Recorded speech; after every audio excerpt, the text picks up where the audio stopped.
ನಾನು ಮೊನ್ನೆ ಮಾಡಿದ ವಿಡಿಯೋಗೆ ಒಬ್ರು ಕಮೆಂಟ್ ಮಾಡಿದ್ದಾರೆ, ಬ್ರೋ ನಾವೇನಾದ್ರೂ ಅಕಸ್ಮಾತ್ ಆಗಿ ಹೇಳ್ದೆ ಕೇಳ್ದೆ ನಾವು ಕೆಲಸ ಬಿಟ್ಬಿಟ್ರೆ ನಮ್ಮ ಕಂಪನಿ ಅವ್ರಿಗೆ ಏನು ಇನ್ಫಾರ್ಮ್ ಮಾಡ್ದಿರಾ ರಿಸೈನ್ ಮಾಡಿಲ್ಲ ಅಂದ್ರೆ ಆ ಸಂದರ್ಭದಲ್ಲಿ ನಾವು PF ವಿತ್ಡ್ರಾ ಮಾಡ್ಕೊಳ್ಳಕ್ಕೆ ನಮ್ಮ ಕಂಪನಿಯವರು ಅಪ್ರೂವ್ ಮಾಡ್ತಾರಾ ಮಾಡೋದಿಲ್ವಾ, ಆ ಅಮೌಂಟ್ ನಾವು ಹೇಗೆ ವಿತ್ಡ್ರಾ ಮಾಡ್ಕೋಬಹುದು ಅಂತ. ಈ ತರ ಸಂದರ್ಭದಲ್ಲಿ ಕೆಲವು ಕಂಪನಿಗಳು ನಿಮ್ಮ PF ಅಲ್ಲಿ ಡೇಟ್ ಆಫ್ ಎಕ್ಸಿಟ್ ಅನ್ನು ಅವರು ಎಂಟರ್ ಮಾಡೋದಿಲ್ಲ.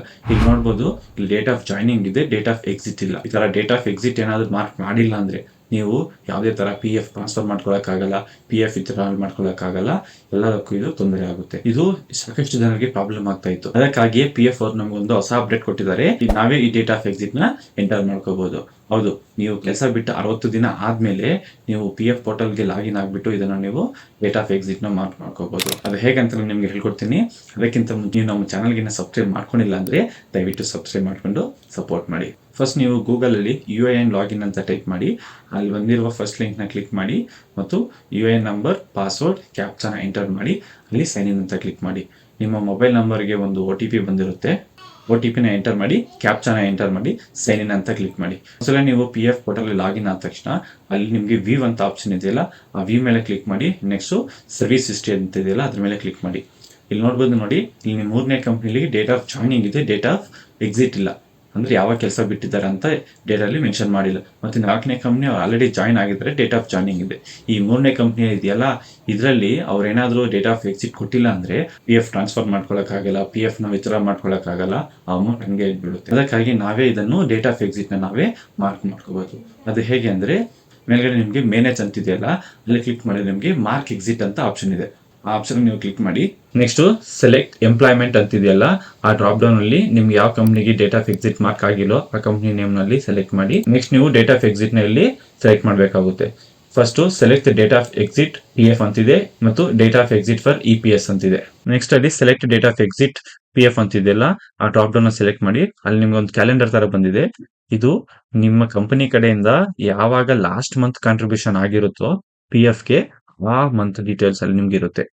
ಈ ಮಂತ್ ಅಲ್ಲಿ ನೀವು ಯಾವುದೇ ಡೇಟ್ ನ ಬೇಕಾದ್ರೂ ಸೆಲೆಕ್ಟ್ ಮಾಡಬಹುದು. Next reselect date of exit PF ಅಂತಿದೆಯಲ್ಲ, ನೀವು ಮತ್ತೆ ಅದೇ ಡೇಟ್ ನ ನೀವು ಇಲ್ಲಿ ಸೆಲೆಕ್ಟ್ ಮಾಡಿ. ಫಸ್ಟ್ ಅಲ್ಲಿ ನೀವು ಏನ್ ಡೇಟ್ ನ ಸೆಲೆಕ್ಟ್ ಮಾಡಿರ್ತೀರೋ ಅದೇ ಡೇಟ್ ನ ನೀವು ಸೆಲೆಕ್ಟ್ ಮಾಡಿ. ಮತ್ತೆ ಅದಾದ್ಮೇಲೆ next select reason of exit ಅಂತಿದೆಯಲ್ಲ, ನೀವು ಯಾವ ಕಾರಣಕ್ಕೆ ಇಲ್ಲಿ ಎಕ್ಸಿಟ್ ಆಗಿದ್ದೀರಾ ಅಂತ ನೀವು ಅಲ್ಲಿ ಸೆಲೆಕ್ಟ್ ಮಾಡ್ಕೋಬೇಕಾಗುತ್ತೆ. ಇಲ್ಲಿ ಲಾಸ್ಟ್ ಆಪ್ಷನ್ ಇದೆಯಲ್ಲ, ಸೆಸೆಷನ್ ಶಾರ್ಟ್ ಸರ್ವಿಸ್ ಅಂತ, ಆ ಲಾಸ್ಟ್ ಆಪ್ಷನ್ ನೀವು ಸೆಲೆಕ್ಟ್ ಮಾಡಿ. ನೆಕ್ಸ್ಟ್ ನೀವು ನಿಮ್ಮ ಆಧಾರ್ ಕಾರ್ಡ್ ಗೆ ಬರುವ OTP ನಲ್ಲಿ ಎಂಟರ್ ಮಾಡಬೇಕಾಗುತ್ತೆ. ಅಲ್ಲಿ ರಿಕ್ವೆಸ್ಟ್ OTP ಅಂತಿದೆಯಲ್ಲ, ಅದನ್ನ ಸೆಲೆಕ್ಟ್ ಮಾಡಿ. ನಿಮ್ಗೊಂದು ಪಾಪಪ್ ಬರುತ್ತೆ, have you read the points carefully ಅಂತ. ಅಂದ್ರೆ ನೀವು ಅಲ್ಲಿ ಕೆಳಗಡೆ ಇರುವ 4 ಪಾಯಿಂಟ್ ನ ನೀವು ಓದಿದೀರಾ ಅಂತ ಕೇಳುತ್ತೆ. ಏನಂದ್ರೆ ನೀವು ಒಂದ್ಸಲ ಈ ಡೇಟ್ ಆಫ್ ಎಕ್ಸಿಟ್ ಡೇಟ್ ನ ನೀವು ಎಂಟರ್ ಮಾಡಿದ್ರೆ ಮತ್ತೆ ನೀವು ಚೇಂಜ್ ಮಾಡಕ್ಕಾಗಲ್ಲ. ಇದನ್ನು ನಾವೇ ಓನ್ ಆಗಿ ಮಾಡ್ತಾ ಇರೋದು, ನಮ್ಮ ಕಂಪನಿಯವರದ್ದು ಯಾವುದೇ ತರಹ ಅಪ್ರೂವಲ್ ಏನು ಬೇಕಾಗಿರೋದಿಲ್ಲ. ಅದಕ್ಕಾಗಿ ಕೆಳಗಡೆ ಇರೋ 4 ಪಾಯಿಂಟ್ ನ ನೀವು ಕೇರ್ಫುಲ್ ಆಗಿ ಓದಿ.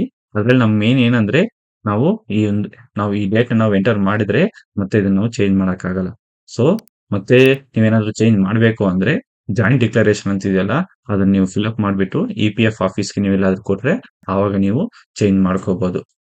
ಸೊ ನೆಕ್ಸ್ಟ್ ಅದಾದ್ಮೇಲೆ ಅಲ್ಲೊಂದು ಬಾಕ್ಸ್ ಇದೆಯಲ್ಲ, I have read the below points ಅಂತ, ಆ ಬಾಕ್ಸ್ ನಲ್ಲಿ ಸೆಲೆಕ್ಟ್ ಮಾಡಿ. ನೆಕ್ಸ್ಟ್ ಸಬ್ಮಿಟ್ ಅಂತ ಕ್ಲಿಕ್ ಮಾಡಿ. ಅಷ್ಟೇ. ಇಲ್ಲಿ ನೋಡಬಹುದು date of exit EPF 1st Jan 2020 ಮತ್ತೆ date of exit EPS 1st Jan 2020. EPS ಅಂದ್ರೆ ಇದು ಪೆನ್ಷನ್ ಗೆ ಅಂತ. ಫಸ್ಟ್ ಒನ್ ಇದು PF ಗೆ, ಸೆಕೆಂಡ್ ಒನ್ ಪೆನ್ಷನ್ ಗೆ ಅಂತ. ಸೊ ಎರಡೂನು ಇಲ್ಲಿ ಅಪ್ಡೇಟ್ ಆಗೋಗ್ಬಿಟ್ಟಿದೆ. ನಿಮ್ಗೆ ಬೇಕು ಅಂದ್ರೆ ನೀವು ಮತ್ತೆ ವ್ಯೂ ಅಲ್ಲಿ ಹೋಗ್ಬಿಟ್ಟು ಸರ್ವಿಸ್ ಹಿಸ್ಟ್ರಿಯಲ್ಲಿ ಅಲ್ಲಿ ನೋಡ್ಬೋದು. ನಿಮ್ಗೆ ಇವಾಗ ಅಲ್ಲಿ 3ನೇ ಕಂಪ್ನಿ ಯಾವಾಗ್ಲೂ ಬ್ಲಾಂಕ್ ಇತ್ತಲ್ಲ ಡೇಟ್ ಆಫ್ ಎಕ್ಸಿಟ್, ಇವಾಗ 1/1/2020 ಅಂತ ಅಲ್ಲಿ ಸೆಲೆಕ್ಟ್ ಆಗಿದೆ. ಈ ಡೇಟ್ ಆಫ್ ಎಕ್ಸಿಟ್ ನ ಎಂಟರ್ ಮಾಡೋದು ತುಂಬಾ ಸುಲಭ ಮತ್ತು ನಿಮ್ಮ ಕಂಪನಿ ಅಥವಾ ನಿಮ್ಮ ಎಂಪ್ಲಾಯರ್ ಪರ್ಮಿಷನ್ ಇದರಲ್ಲಿ ಏನ್ ಬೇಕಾಗೇ ಇಲ್ಲ.